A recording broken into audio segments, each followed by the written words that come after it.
Assalamualaikum warahmatullahi wabarakatuh. Kembali lagi bersama saya Pak Bari. Kali ini kita akan melanjutkan materi tentang seni rupa bagian kedua. Yuk kita langsung saja. Oke, kali ini kita akan membahas tentang komposisi. Jadi komposisi itu ada dua, ya, yaitu komposisi simetris dan komposisi asimetris. Komposisi simetris itu yaitu menunjukkan bahwa objek di bagian kanan bidang gambar sama atau mirip dengan objek di bagian kiri gambar. Nah, ini bisa kalian lihat contoh di gambar 1.5.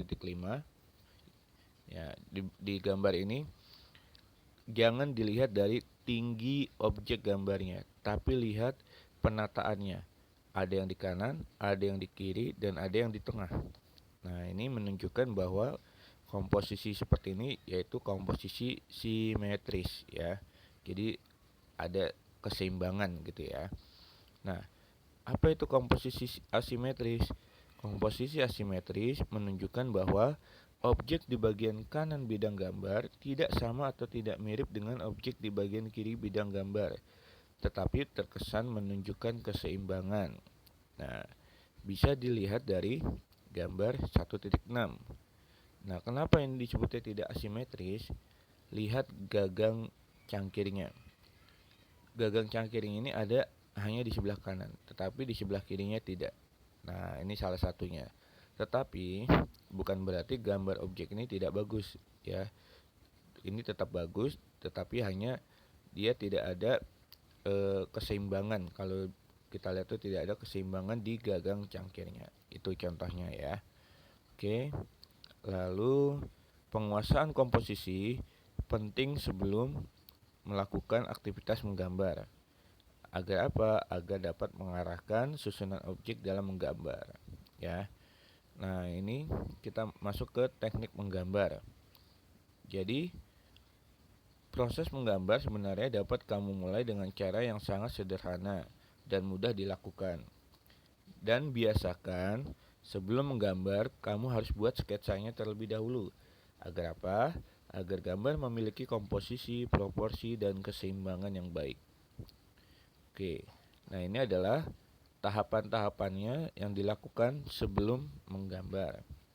Jadi yang pertama nih, kamu harus mengetahui dulu bentuk dasar dari objek yang akan digambar. Ya, jadi kalian harus tahu dulu bentuknya bagaimana, baru kalian bisa mulai menggambar. Lalu mengetahui bagian-bagian dari objek gambar. Nah, bagian-bagian itulah yang harus kamu lihat secara detail atau teliti agar semuanya dapat tergambar dengan baik. Lalu menyusun atau menyambung bagian per bagian menjadi gambar yang utuh. Misalkan kamu mau menggambar dari samping dulu atau dari atas dulu.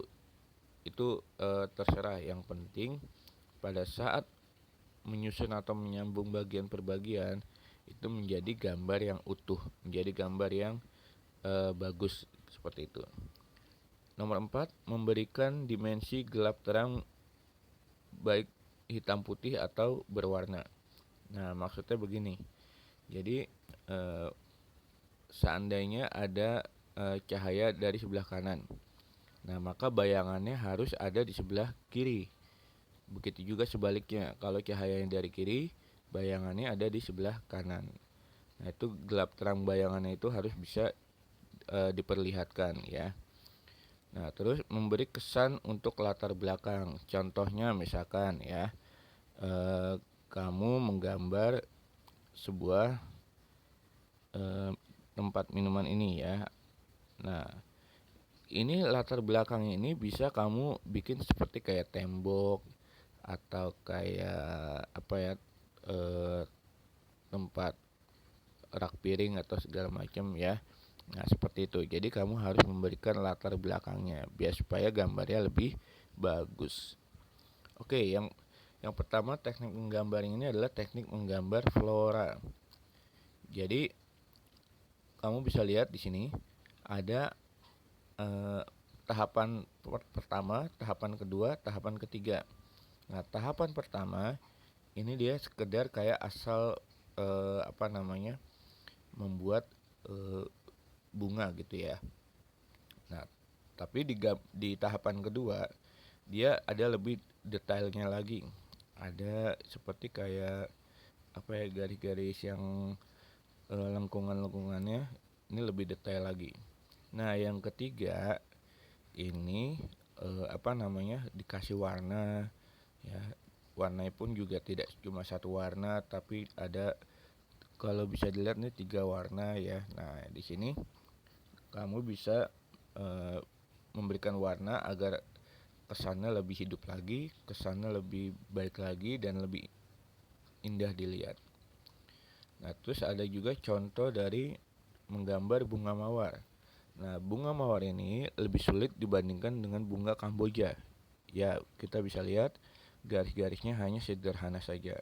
Tapi kalau di bunga mawar bisa kalian lihat ya, ini agak banyak lengkungan-lengkungan garis ya. Nah, mulai dari yang pertama seperti ini, seperti kayak gelas ya. Yang kedua ditambahkan lagi variasinya ya, garis-garisnya. Terus nomor 3 sudah seperti bunga mawar aslinya, dan nomor 4 ini yang sudah dikasih warna sehingga seolah-olah gambar ini seperti asli ya. Nah, seperti itu. Ini untuk menggambar flora.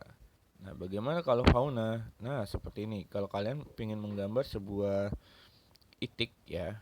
Nah, kalian langkah pertama bikin elips seperti ini ya. Bikin elips seperti ini.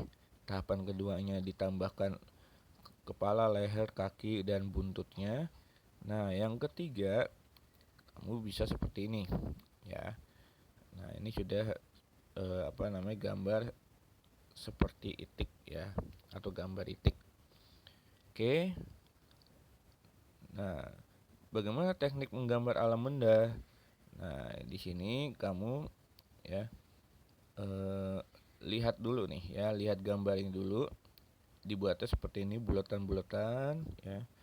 Lalu langkah kedua seperti ini, dan langkah ketiga seperti ini. Di sini ada arsirannya ya. Ada gelap terangnya ya, biar supaya terkesan gambarnya ini seperti gelas asli seperti itu. Nah, yang kalian harus perhatikan ya untuk menggambar bentuk, yang pertama, proporsi bentuk benda yang akan digambar. Nah, proporsinya bagaimana ya? Jangan kegedean, jangan kekecilan, harus pas sesuai dengan gambar aslinya. Ataupun kalau misalkan bentuknya tidak besar, itu juga harus sesuai ya. Nah, nomor 2, komposisi dalam meletakkan benda.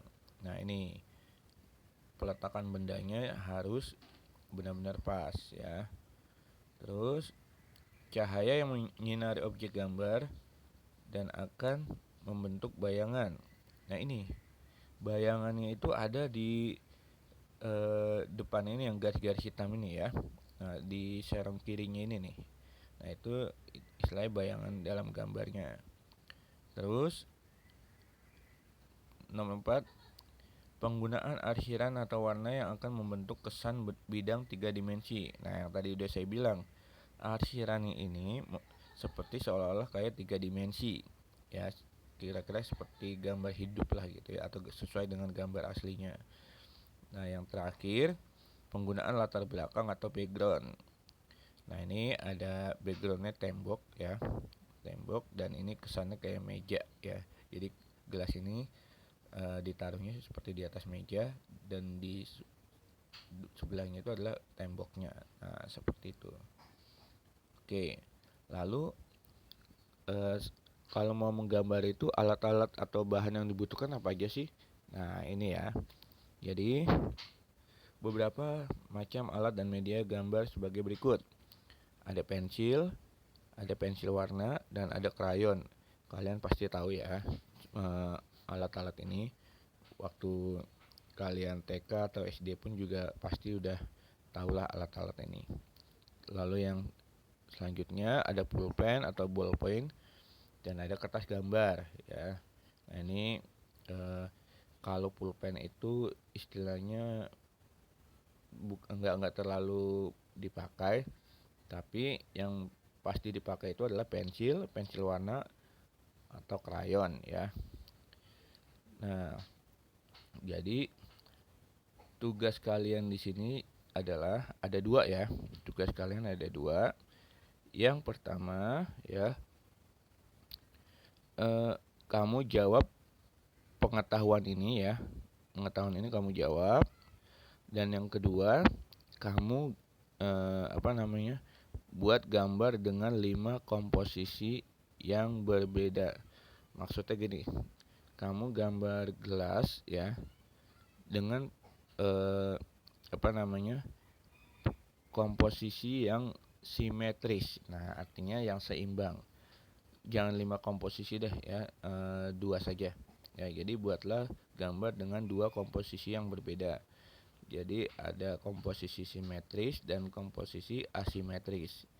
Jadi kamu gambar gelas saja ya, kanan kiri, atau yang tidak simetris tuh misalkan kayak serong gitu ya, atau gimana terserah.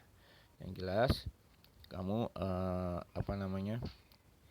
buat dengan komposisi simetris dan asimetris. Oke, semoga paham ya penjelasannya. Oke, sampai di sini dulu. Selamat mengerjakan dan jangan lupa ini dikirim tugasnya ke Google Classroom di komentar tugasnya ya. Jadi jangan sampai salah. Oke.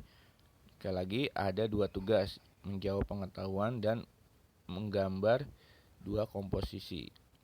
Oke, sampai di sini dulu. Jangan lupa di subscribe, like, dan komen. Wassalamualaikum warahmatullahi wabarakatuh.